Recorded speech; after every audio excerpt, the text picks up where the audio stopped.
Good morning students. आज का जो हमारा लेक्चर है वो बीएससी फाइनल ईयर जूलॉजी के स्टूडेंट के लिए है। हमने कॉर्डेट जूलॉजी में सबसे पहले फर्स्ट यूनिट को पढ़ा था।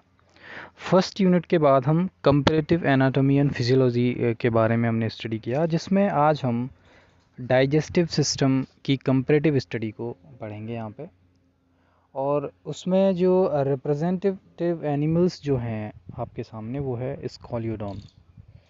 स्कॉलियोडॉन का जो एलिमेंट्री कैनाल है उसका स्ट्रक्चर देखेंगे, उसका डाइजेस्टिव सिस्टम देखेंगे, उसका कंपैरिजन हम दूसरे एनिमल से करेंगे। जैसे स्कॉलियोडॉन के बाद स्कॉलियोडॉन को पाइसिस में इंक्लूड किया जाता है, उसके बाद आता है राना टिग्रीना जो कि एम्फीबियन है, उसके बाद वेरेनस, फिर एवीज एंड मैमल्स। इन सब में एलिमेंट्री कैनाल का जो डेवलपमेंट है वो प्रोग्रेसिवली कैसे चेंज हुआ है, कैसे उसमें डेवलपमेंट हुआ है, उसके बारे में हम यहाँ पे स्टडी करेंगे। तो सबसे पहले जो हमारा आज टॉपिक है वो है स्कॉलियोडॉन की एलिमेंट्री कैनाल डाइजेस्टिव सिस्टम।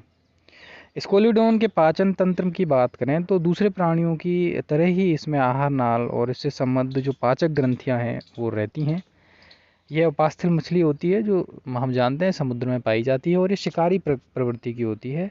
और इसका जो शिकार होते हैं वो मॉलस्क, केंकड़े, लॉबस्टर, मछलियाँ हैं, जो छोटी मछलियाँ होती हैं वो ये होती हैं। और तीव्र धापक जो होते हैं, बहुत तेज़ी से तैरती हुई अपने तेज़ दांतों से ये शिकार को पकड़ के चबाती है, उसका भक्षण करती है। तो ये मांसाहारी होती है। स्कॉलियोडॉन को हम कुत्ता मछली या डॉग फिश भी कहते हैं, क्योंकि इसकी जो ऑल्फैक्टरी पावर होती है वो उसके डॉग के इक्विवेलेंट होती है, इसीलिए हम इसे ये नाम दे दिया है।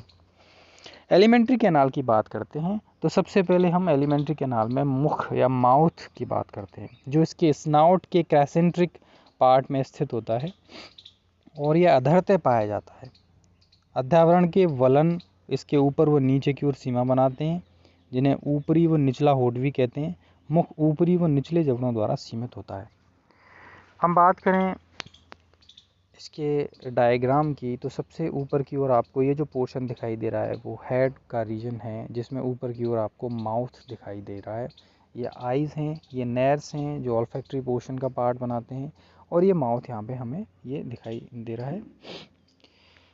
माउथ जो आगे ओपन होगा वो होगा बक्कल कैविटी में, जो मुख के भीतर की ओर एक बड़ी संपीड़ित गुहा के रूप में स्थित होती है, जिसमें श्लेष्म झिल्ली म्यूकस लेयर जो होती है उसका एक स्तर पाया जाता है।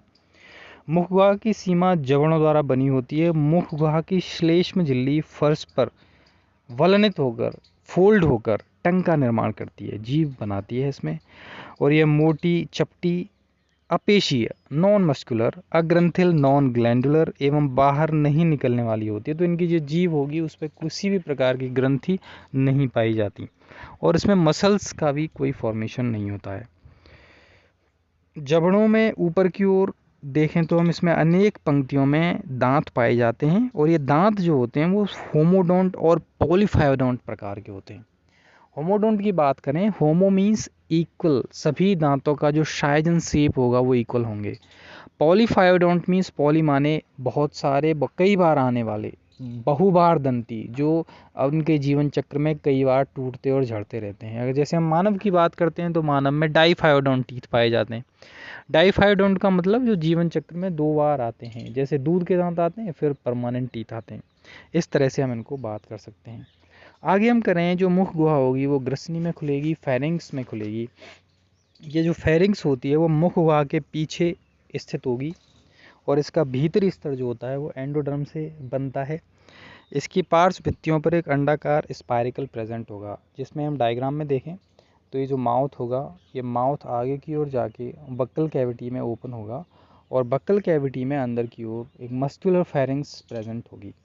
ये मस्कुलर फेरिंग्स अंदर की ओर गिल दरारें व गिल पटलिकाएँ पाई जाती हैं, जिनको कहते हैं हम गिल स्लिट्स भी कहते हैं, वो इसके अंदर पाई जाएंगी। और स्पाइरिकल्स जो होते हैं वो इसमें अवशेषी संरचना के रूप में स्थित होते हैं, जिसमें गिल क्लेफ्ट एब्सेंट होती हैं, गिल क्लेफ्ट इसमें नहीं पाई जाती।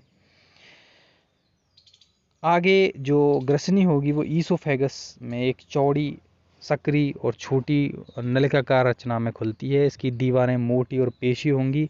इसकी श्लेष्मी उपकला में लंबवत फोल्ड पाए जाएंगे जो अर्धचंद्राकार वलन ग्रसिका संवरणी ईसोफेगल स्फिंक्टर बनाते हैं। ईसोफेगस में वो आगे जाके प्रेजेंट होंगे। अब हम बात करते हैं स्टमक की। ये वाला पोर्शन आपको दिखाई देते हैं, ये कार्डियक स्टमक यहाँ पे लिखा हुआ है। ये कार्डियक स्टमक, ये वाला जो पोर्शन कहलाता है वो स्टमक कहलाएगा। तो फेरिंग्स के बाद ईसोफेगस आएगी और ईसोफेगस जहाँ पे भोजन आगे की ओर स्टोर किया जाएगा वो स्टमक में प्रेजेंट रहेगा। स्टमक जो होगा वो आमा से यू अथवा वी के आकार की रचना होगी, जिसमें निकटस्थ भुजा जो होगी वो चौड़ी और अत्यंत फैलने वाली होगी, जिसे हम कार्डियक स्टमक कहते हैं। ये वाला जो पोर्शन है वो कार्डियक स्टमक का है। दूरस्थ जो भुजा होगी उसे पाइलोरिक स्टमक कहते हैं। इसका दो पार्ट हमें डिवाइड किया गया है स्टमक को। इसमें मेनली जो आगामी जो आमाशय की उपकला में इसमें अनुदैर्ध्य वलन पाए जाएंगे, लॉन्जिट्यूडनल फोल्ड प्रेजेंट होंगे इसमें, जो आगे की ओर ग्रसिका के वलनों में मिले रहते हैं तथा पीछे की ओर ब्लाइंड सैक में समाप्त हो जाते हैं। इस तरह से इसमें कार्डियक और पाइलोरिक वाल्व इसमें प्रेजेंट होंगे। पाइलोरिक वाल्व जो होगा वो मोटी पेशीय भित्ति वाले वेश्म ग्रसणी वर्षा एंटीना में खुलेगा आगे की ओर। वर्षा एंटीना में अंदर वलन पाए जाते हैं। यह अपने चौड़ी संरचना के आंत्र में खुलता है। तो आमाशय में भोजन आने के बाद आमाशय के दो पार्ट्स में डिवाइड किया गया, cardiac stomach and pyloric stomach, और ये आगे की ओर जाके इंटेस्टाइन में ओपन होगा। इस तरह से आंत्र एक सीधी एवं चौड़ी पतली भित्ति से बनी नलिका होती है, जो पश्च सिरे पर सक्रिय एवं अग्र सिरे पर पित्त एवं अग्नाशय नलिकाएं इसमें आगे आगे खुलती हैं। जैसे ही भोजन हम देखें, पहले उसका भोजन का रूट देखें तो सबसे पहले माउथ के थ्रू वो अंदर प्रेजेंट होगा, माउथ के थ्रू फेरिंग्स में जाएगा, फेरिंग्स से ईसोफेगस में जाएगा और ईसोफेगस से वो स्टमक में आएगा। स्टमक में जैसे ही आएगा तो उसमें पेंक्रियाज के थ्रू और बाइल डक्ट के थ्रू उसमें जूसेस मिला दिए जाएंगे, जहाँ पे भोजन का पाचन पूरी तरह से हो सके। वहाँ पे आंत्र में सूक्ष्म रूप से भोजन का पाचन किया जाएगा। पाचन करने के बाद इसे बड़ी आंत में उसका अवशोषण कर लिया जाएगा और अवशोषण करने के बाद लास्ट में उसे रेक्टम में उसे भेज दिया जाएगा। हम देखें ये रेक्टम है, रेक्टम में रेक्टल ग्लैंड प्रेजेंट होंगी और वहाँ पे रेक्टम में अवशेषी पदार्थों को क्लोइकल ओपनिंग के थ्रू यहाँ पे बाहर से भेज दिया जाएगा। ये वाला पोर्शन।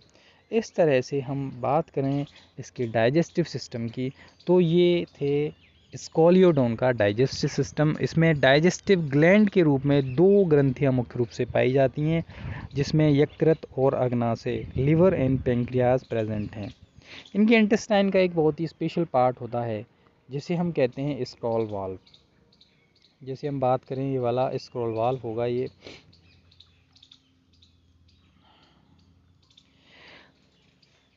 इसमें ये वाला पोर्शन इंटेस्टाइन का है और अंदर की ओर इसमें विशेष प्रकार के फोल्ड से एक सर्कुलर रचना का निर्माण होता है, जो स्क्रॉल वाल्व होता है, जो इसके डाइजेस्टिव पोर्शन को बहुत ज़्यादा बढ़ा देता है, अवशोषण सतह को बहुत ज़्यादा बढ़ा देता है स्क्रॉल वाल्व। तो ये किस में पाया जाता है? स्कोलियोडोन की इंटेस्टाइन में पाया जाता है। एक आंत्र के एक अंश का एक काट यहाँ पे इसको आपके सामने प्रेजेंट किया गया है, ये दिखाया गया है। और ये सर्पिल कपाट इसके हिंदी में कहते हैं। अनुप्रस्थ काट में देखने पर ये एंटी क्लॉकवाइज जो बना होता है, जिसमें श्लेष मिस्तर के ढाई बार कह सकते हैं लिपट कर एक स्प्रिंग की भांति यह प्रतीत होता है। यह अवशोषण की सतह में वृद्धि के लिए तथा पचित भोजन को अपने भीतर की गुहा में गुजरने में अवरोध उत्पन्न करता है, ज़्यादा से ज़्यादा अवशोषण बढ़ाने में हेल्प करता है। इस तरह से डाइजेस्टिव सिस्टम में एक नई बात हमको देखने की मिली कि इनकी जो इंटेस्टाइन होगी उसमें अवशोषण सतह को बढ़ाने के लिए